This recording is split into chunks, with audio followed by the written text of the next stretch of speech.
Good morning everyone, career উইজডমে তোমাদের সকলকে স্বাগতম। তোমাদের সঙ্গে রয়েছি আমি সুব্রত। বন্ধুরা, আজকের ভিডিওতে নতুন একটা চাকরির বিজ্ঞপ্তি নিয়ে চলে এলাম। ভারতীয় রেলের নতুন নিয়োগের বিজ্ঞপ্তি প্রকাশিত হয়েছে, যেখানে তোমাদের ভারতীয় রেলের অধীন DFCCIL অর্থাৎ dedicated freight corridor corporation of India limited, সেখানে তোমাদের গ্রুপ সি MTS সহ বিভিন্ন রকম পোস্টে রিক্রুটমেন্ট করা হচ্ছে, যেখানে ভারতীয় নাগরিক হয়ে থাকলেই তোমরা কিন্তু অ্যাপ্লাই করতে পারবে। ছেলে মেয়ে সকলে অনলাইন মোডে অ্যাপ্লাই করতে পারবে। এখানে তোমাদের সবচেয়ে বেশি ভ্যাকান্সি রয়েছে MTS পোস্টে, অর্থাৎ মাল্টিটাস্কিং স্টাফ পোস্টে কিন্তু সবচেয়ে বেশি ভ্যাকান্সি রয়েছে। তো এই MTS পোস্টে তোমাদের কোয়ালিফিকেশান কি লাগবে? মাধ্যমিক পাশে কি অ্যাপ্লাই করা যাবে নাকি ITI লাগবে? এর সিলেকশন প্রসেস কি রয়েছে, সেই সঙ্গে তোমাদের প্রত্যেকটা পোস্টে কত কত ভ্যাকান্সি রয়েছে, ক্যাটাগরি ওয়াইজ কোন কোন পোস্টে শিক্ষাগত যোগ্যতা কি লাগবে, বয়স সীমা কি লাগবে, সেই সঙ্গে আবেদন করতে হবে কোন অফিসিয়াল ওয়েবসাইটের মাধ্যমে, আবেদন করার শেষ তারিখ কবে, অ্যাপ্লাই করতে গেলে কত ফিস লাগবে, সমস্ত কিছু পরপর তোমাদেরকে জানাবো আজকের ভিডিওটির মাধ্যমে। তো ভিডিওটা ভালো লাগলে অবশ্যই একটি করে লাইক করে দিও, অবশ্যই ভিডিওটি শেয়ার করে আপডেটটি অন্যদেরকেও জানিয়ে দিও। সেই সঙ্গে নতুন দর্শক হয়ে থাকলে লেটেস্ট ভিডিওর আপডেট সর্বপ্রথমে পাওয়ার জন্য চ্যানেলটিকে সাবস্ক্রাইব করে নিয়ে পাশে থাকা বেল আইকনে ক্লিক করে অল নোটিফিকেশান অপশানটিকে অন করে রাখবে। লেটেস্ট আপডেট তোমরা সবার প্রথমে পেয়ে যাবে। তো বন্ধুরা, অনস্ক্রিন তোমরা দেখতে পাচ্ছ অফিসিয়াল নোটিশ ওপেন করলাম। দেখো, বিজ্ঞপ্তি প্রকাশিত হয়েছে DFCCIL থেকে, dedicated freight corridor corporation of India limited, a government of India, ministry of railways enterprise. Advertisement নাম্বারটা এখানে মেনশন করা আছে, বলা হয়েছে রিক্রুটমেন্ট নোটিশ। নেক্সট দেখো, তোমাদের এখানে বলা হয়েছে DFCCIL invites applications through online mode for recruitment to the post of junior manager, executive and MTS in various disciplines as per the details given below। তো এখানে তোমাদের কিন্তু জুনিয়র ম্যানেজার, এক্সিকিউটিভ এবং MTS পোস্টে রিক্রুটমেন্টটা করা হচ্ছে, অনলাইন মোডে apply করতে হবে। এখানে বলা হয়েছে ইম্পর্টেন্ট ডেটস, যেখানে opening date for online registration of application, অর্থাৎ অনলাইনে ফর্ম ফিল আপ শুরু হচ্ছে আগামী 18 জানুয়ারি 2025 তারিখ থেকে। তারপরে বলা হচ্ছে closing date of online registration of application and submission of online fee, অর্থাৎ অনলাইন অ্যাপ্লাই লাস্ট ডেট এবং সেই সঙ্গে অ্যাপ্লিকেশন ফিস পেমেন্টের লাস্ট ডেট বলা হয়েছে 16 ফেব্রুয়ারি 2025। নেক্সট এখানে বলা হয়েছে অ্যাপ্লিকেশন ফর্মের মধ্যে কোনো ভুল হয়ে গেলে সেই ভুলটা কিন্তু সংশোধন করা যাবে। বলা হয়েছে dates of opening the window for application form correction, application form কারেকশানের উইন্ডো বলা হয়েছে 23 ফেব্রুয়ারি 2025 থেকে 27 ফেব্রুয়ারি 2025 তারিখের মধ্যে অ্যাপ্লিকেশন ফর্ম কারেকশান করা যাবে। তারপরে বলা হচ্ছে tentative schedule for stage 1 computer based test. Stage 1 যে CBT পরীক্ষা নেওয়া হবে, সেই পরীক্ষা তোমাদের নেওয়া হবে 2025 সালে এপ্রিল মাসে। তারপরে বলা হচ্ছে tentative schedule for second stage computer based test CBT, second stage CBT নেওয়া হবে 2025 সালের আগস্ট মাসে। তারপরে বলা হচ্ছে tentative schedule for physical efficiency test PET, MTS পোস্টের ক্ষেত্রে PET হবে। তো সেই PET তোমাদের নেওয়া হবে 2025 সালে অক্টোবর থেকে নভেম্বর মাস এর মধ্যে কিন্তু নেওয়া হবে। এরপরে দেখো, তোমাদের এখানে নিচে স্টার দিয়ে বলা হয়েছে the above schedule for CBTs and PET are tentative and subject to change. তো এখানে যে CBTর সময়টা উল্লেখ করা হয়েছে, CBT 1 এপ্রিল মাসে হবে, আর CBT 2 আগস্ট মাসে হবে, আর PET অক্টোবর থেকে নভেম্বর মাসের মধ্যে হতে পারে। এগুলো কিন্তু টেন্টেটিভ ডেট, টেন্টেটিভ সময় উল্লেখ করা হয়েছে, এগুলো কিন্তু পরবর্তী সময় পরিবর্তন হলেও হতে পারে। ঠিক আছে। আচ্ছা, এরপর এখানে বলা হয়েছে ক্লিক হিয়ার টু অ্যাপ্লাই। এখানে ক্লিক করে তোমরা কিন্তু অনলাইনে সরাসরি অ্যাপ্লাই করতে পারবে। এখানে সরাসরি লিঙ্কটা দেওয়া হয়েছে, ক্লিক হিয়ার টু অ্যাপ্লাই। এখানে ক্লিক করে তোমরা অনলাইনে অ্যাপ্লাই করতে পারবে। আচ্ছা, এরপরে দেখো তোমাদের এখানে আর কি বলা হচ্ছে। এখানে তোমাদের CBT ডেট এবং সমস্ত স্টেজের যে আপডেট, রিক্রুটমেন্ট প্রসেসের আপডেট, সেগুলো তোমরা কিন্তু এই ওয়েবসাইটটায় পেয়ে যাবে, https://dfccil.com। এখান থেকে তোমরা সমস্ত আপডেট পেয়ে যাবে। আচ্ছা, এরপর দেখো তোমাদের এখানে বলা হয়েছে তোমাদের অনলাইন অ্যাপ্লাই করতে গেলে কোনো রকম প্রবলেম হলে তোমরা কিন্তু এই হেল্পলাইন নাম্বারে যোগাযোগ করতে পারো। এটা তোমাদের 18 জানুয়ারি 2025 থেকে 16 ফেব্রুয়ারি 2025 এই ডেট পর্যন্ত চালু থাকবে, সকাল 10টা থেকে বিকাল 5টা পর্যন্ত। তবে এর মধ্যে শনিবার, রবিবার এবং ছুটির দিনে কিন্তু বন্ধ থাকবে। ঠিক আছে। আচ্ছা, এরপরে দেখো তোমাদের এখানে কোন কোন পোস্টে রিক্রুটমেন্ট করা হবে, কোন কোন পোস্টে কত ভ্যাকান্সি রয়েছে এবং বেতন কাঠামো কী রয়েছে, শিক্ষাগত যোগ্যতা বা কী লাগবে। তো এখানে প্রথম পোস্ট রয়েছে জুনিয়র ম্যানেজার। এই পোস্টে বেতন কাঠামো বলা হয়েছে তোমাদের এখানে বেতন কাঠামো থাকছে 50,000 থেকে 1,60,000 টাকা পর্যন্ত। এখানে দেখতে পাচ্ছ E2 লেভেল। ঠিক আছে। এখানে জুনিয়র ম্যানেজার ফিনান্স পোস্টে বলা হচ্ছে 3টি ভ্যাকান্সি আছে, 2টি OBC NCL এর জন্য, একটা UR ক্যাটাগরির জন্য। পোস্ট কোড 11 রয়েছে। এখানে তোমাদের শিক্ষাগত যোগ্যতা বলা হয়েছে passed in final examination of CA আর CMA from Institute of Chartered Accountants of India আর Institute of Cost Accountants of India. তো এখানে চার্টার্ড অ্যাকাউন্টেন্টস অফ ইন্ডিয়া অথবা Institute of Cost Accountants of India থেকে তোমাদের সিএ অথবা CMA final year পরীক্ষা কিন্তু পাস করে থাকতে হবে, ঠিক আছে। তারপর এখানে বলা হয়েছে মেডিকেল স্ট্যান্ডার্ড তোমাদের লাগবে C1, তোমাদের মেডিকেল স্ট্যান্ডার্ড লাগবে। পরবর্তী পোস্ট রয়েছে এক্সিকিউটিভ। এই পোস্টে বলা হয়েছে বেতন কাঠামো 30,000 থেকে 1,20,000 টাকা পর্যন্ত তোমাদের এখানে বেতন কাঠামো থাকছে। ইও লেভেল তোমাদের এখানে থাকছে, ঠিক আছে। এখানে প্রথম পোস্ট রয়েছে এক্সিকিউটিভের মধ্যে এক্সিকিউটিভ সিভিল। এই পোস্টে 36টা ভ্যাকান্সি আছে। পোস্ট কোড 21, যেখানে ইউআরএ 16টা ভ্যাকান্সি, এসসি 5টা ভ্যাকান্সি, এসটি 3টি ভ্যাকান্সি, ওবিসি এনসিএল 9টা ভ্যাকান্সি, ইডব্লিউএস 3টি ভ্যাকান্সি। তারপর এখানে বলা হয়েছে মেডিকেল স্ট্যান্ডার্ড লাগবে A3, আর এখানে শিক্ষাগত যোগ্যতা বলা হয়েছে 3 years diploma in civil engineering আর সিভিল ইঞ্জিনিয়ারিং ট্রান্সপোর্টেশন অথবা সিভিল ইঞ্জিনিয়ারিং কনস্ট্রাকশন টেকনোলজি অথবা সিভিল ইঞ্জিনিয়ারিং পাবলিক হেলথ আর civil engineering water resource from a recognized university or institute with not less than 60% marks। তো এখানে তোমাদের 3 বছরের diploma engineering করা থাকতে হবে। সিভিল ইঞ্জিনিয়ারিং অথবা সিভিল ইঞ্জিনিয়ারিং ট্রান্সপোর্টেশন অথবা সিভিল ইঞ্জিনিয়ারিং কনস্ট্রাকশন টেকনোলজি অথবা সিভিল ইঞ্জিনিয়ারিং পাবলিক হেলথ অথবা সিভিল ইঞ্জিনিয়ারিং ওয়াটার রিসোর্স, যে কোনো শাখায় তোমাদের 3 বছরের ডিপ্লোমা ইঞ্জিনিয়ারিং করা থাকতে হবে, ঠিক আছে। এবং তোমাদের কিন্তু 60%-এর নিচে মার্কস থাকলে চলবে না। আচ্ছা, এরপর দেখো তোমাদের এখানে বলা হয়েছে দ্বিতীয় পোস্ট এক্সিকিউটিভ ইলেকট্রিক্যাল। এই পোস্টে 64টা ভ্যাকান্সি আছে। এর মধ্যে ইউআর 28টা ভ্যাকান্সি, এসসি 11টা ভ্যাকান্সি, এসটি 5টি ভ্যাকান্সি, ওবিসি এনসিএল 14টা ভ্যাকান্সি, ইডব্লিউএস 6টা ভ্যাকান্সি আছে। পোস্ট কোড বলা হয়েছে 22, আর তোমাদের এখানে বলা হচ্ছে মেডিকেল স্ট্যান্ডার্ড লাগবে A3। এখানে শিক্ষাগত যোগ্যতা কী লাগবে দেখে নাও। তোমাদের এখানে বলা হচ্ছে 3 বছরের ডিপ্লোমা ইঞ্জিনিয়ারিং করা থাকতে হবে ইলেকট্রিক্যালে অথবা ইলেকট্রনিক্স অথবা ইলেকট্রিক্যাল অ্যান্ড ইলেকট্রনিক্স অথবা পাওয়ার সাপ্লাই অথবা ইনস্ট্রুমেন্টাল অ্যান্ড কন্ট্রোল অথবা ইন্ডাস্ট্রিয়াল ইলেকট্রনিক্স অথবা ইলেকট্রনিক্স অ্যান্ড ইনস্ট্রুমেন্টেশন অথবা অ্যাপ্লাইড ইলেকট্রনিক্স অথবা ডিজিটাল ইলেকট্রনিক্স অথবা ইনস্ট্রুমেন্টেশন অথবা পাওয়ার ইলেকট্রনিক্স অথবা ইলেকট্রনিক্স অ্যান্ড কন্ট্রোল সিস্টেম, ঠিক আছে। এবং তোমাদের এখানেও কিন্তু মিনিমাম 60% মার্কস থাকতে হবে। তারপরে 3 নাম্বার পোস্ট রয়েছে এক্সিকিউটিভ সিগন্যাল অ্যান্ড টেলিকমিউনিকেশন। এখানে 75টা ভ্যাকান্সি আছে। এখানে ইউআরএ 28টা ভ্যাকান্সি, এসসি 9টা ভ্যাকান্সি, এসটি 7টা ভ্যাকান্সি, ওবিসি এনসিএল 23টা ভ্যাকান্সি, ইডব্লিউএস 8টা ভ্যাকান্সি।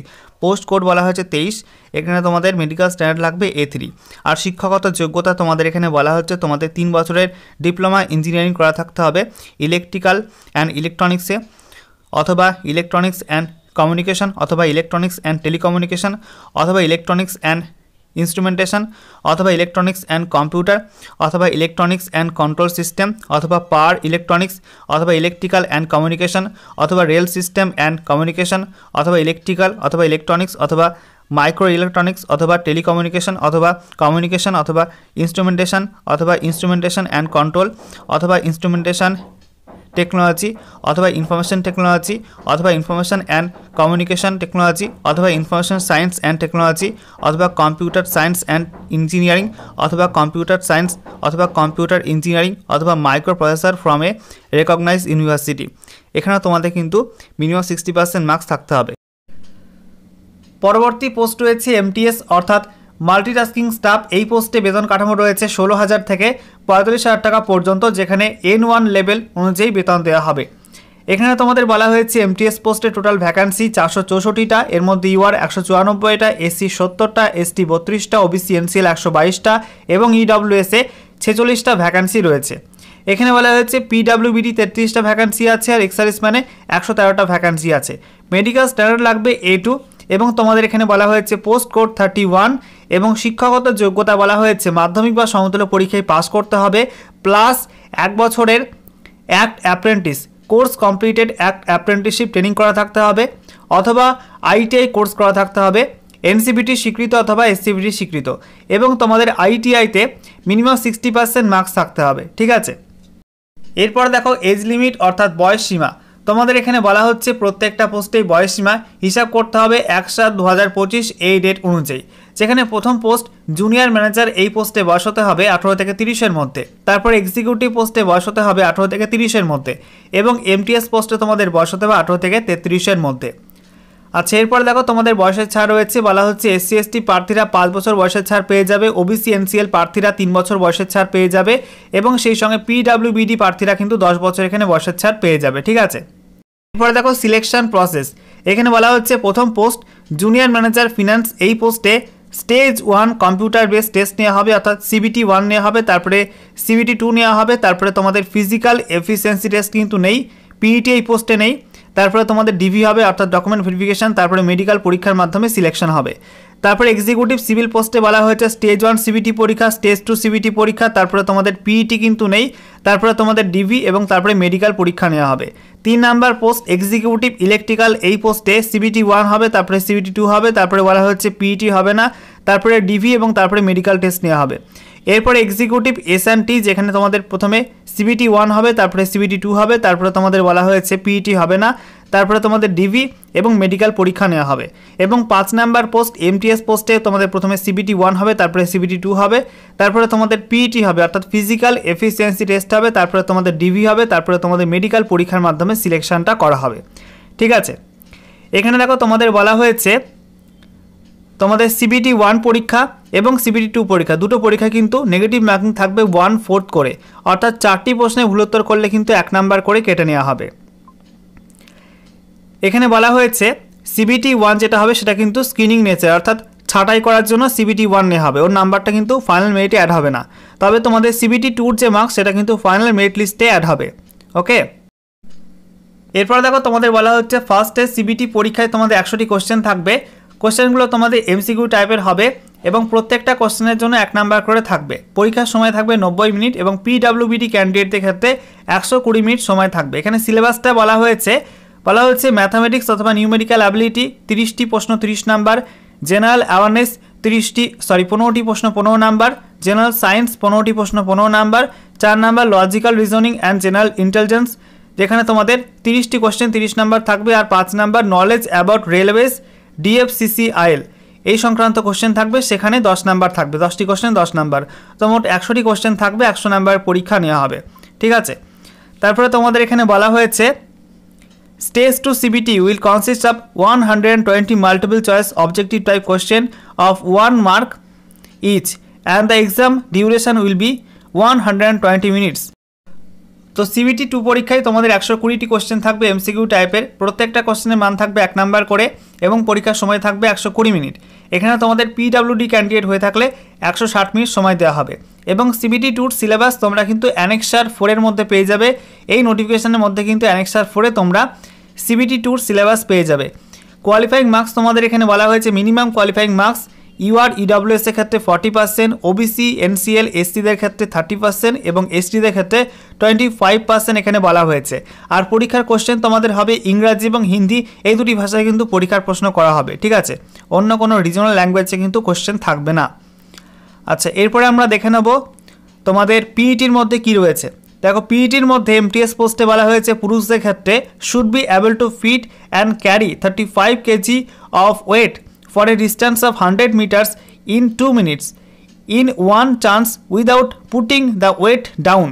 তো বলা হচ্ছে গ্রুপ ডির মতো সেম তোমাদের 35 কিলো ওজন নিয়ে 100 মিটার দূরত্ব ক্রস করতে হবে 2 মিনিটের মধ্যে, এবং তোমাদের কিন্তু ওজনটা নিচে ফেললে হবে না, একই চান্সে কিন্তু 100 মিটার ক্রস করতে হবে 2 মিনিটের মধ্যে, যেমন গ্রুপ ডিতে হয় সেরকমই PET থাকছে। ঠিক আছে, তারপরে দেখো বলা হয়েছে should be able to run for a distance of 1000 meters in 4 minutes and 15 seconds in one chance।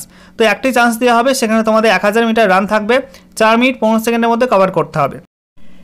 এছাড়া মহিলাদের ক্ষেত্রে এবং সেই সঙ্গে ট্রান্সজেন্ডারদের ক্ষেত্রে বলা হয়েছে 20 কিলো ওজন নিয়ে 100 মিটার ক্রস করতে হবে 2 মিনিটের মধ্যে, এবং একটাই চান্স দেওয়া হবে, ওজন কিন্তু নিচে ফেললে হবে না, অর্থাৎ যে বস্তা বা যে ওজনটা দেওয়া হবে সেটা কিন্তু নিচে ফেললে হবে না, একটাই চান্স দেওয়া হবে। এবং রান রয়েছে 1000 মিটার রান 5 মিনিট 40 সেকেন্ডের মধ্যে কভার করতে হবে, একটাই চান্স দেওয়া হবে। এরপরে দেখো তোমাদের CBT পরীক্ষা কোন কোন শহরে নেওয়া হবে। তো এখানে অল ওভার ইন্ডিয়া জুড়ে কিন্তু এক্সাম নেওয়া হবে, যেখানে বলা হচ্ছে আগ্রা, আহমেদাবাদ, আজমের, অমৃতসর, বেঙ্গালুরু, ভোপাল, ভুবনেশ্বর, বিকানের, চণ্ডীগড়, মোহালি, তারপরে চেন্নাই, কটক, দিল্লি NCR, ধানবাদ, গান্ধীনগর, গুয়াহাটি, গোয়ালিয়র, হায়দ্রাবাদ, জবলপুর, জয়পুর, যোধপুর, কানপুর, কলকাতা, লখনৌ, মিরাট, মুম্বাই, মুজফ্ফরপুর, মাইসুর, নাগপুর, নাসিক, পাটনা, প্রয়াগরাজ, পুনে, রায়পুর, রাঁচি, শিলিগুড়ি, সুরাট, তিরুবনন্তপুরম, ভাদোদারা, বারাণসী, বিশাখাপট্টনম, এইসব শহরে কিন্তু এক্সাম সেন্টার থাকবে। ঠিক আছে, তো আমাদের পশ্চিমবঙ্গের মধ্যে শিলিগুড়িতে এবং সেই সঙ্গে কলকাতা এক্সাম সেন্টার রয়েছে, এবং পশ্চিমবঙ্গের কাছাকাছি দেখতে পাচ্ছ যে ভুবনেশ্বরে কিন্তু এক্সাম সেন্টার রয়েছে, একই সঙ্গে কটক এক্সাম সেন্টার রয়েছে এবং ঝাড়খণ্ডের রাঁচিতেও কিন্তু এক্সাম সেন্টার থাকছে। ঠিক আছে, আচ্ছা এরপরে আমরা দেখে নেব অ্যাপ্লিকেশান ফিস কত লাগবে। এখানে ফিস তোমাদের লাগবে জুনিয়র ম্যানেজার, এক্সিকিউটিভ, এই দু রকম পোস্টের জন্য ইউআর, ওবিসি, এনসিএল এবং ইডব্লিউএস হয়ে থাকলে 1000 টাকা ফিস লাগবে। আর বাকি এমটিএস পোস্টের ক্ষেত্রে ইউআর, ওবিসি, এনসিএল এবং ইডব্লিউএস হয়ে থাকলে 500 টাকা ফিস লাগবে। ঠিক আছে, অ্যাপ্লিকেশান ফিস তোমরা কিন্তু অনলাইন মোডেই পে করতে পারবে। তবে বলা হয়েছে এসসি এসটি প্রার্থী, পিডাব্লিউবিডি ক্যান্ডিডেটরা, এক্স সার্ভিসম্যান এবং ট্রান্সজেন্ডার প্রার্থী হয়ে থাকলে তাদের কোনো অ্যাপ্লিকেশান ফিস লাগবে না, তারা ফ্রিতে অ্যাপ্লাই করতে পারবে। মহিলাদের ক্ষেত্রে কিন্তু same, SC ST, পিডাব্লিউবিডি, ex serviceman হয়ে থাকলে কোনো অ্যাপ্লিকেশান ফিস লাগবে না। তবে মহিলাদের ক্ষেত্রে ইউআর হয়ে থাকলে, ওবিসি, এনসিএল হয়ে থাকলে এবং ইডব্লিউএস হয়ে থাকলে ফিস কিন্তু লাগবে 1000 টাকা জুনিয়র ম্যানেজার পোস্টের জন্য এবং এক্সিকিউটিভ পোস্টের জন্য, আর এমটিএস পোস্টের জন্য 500 টাকা ফিস লাগবে। ঠিক আছে।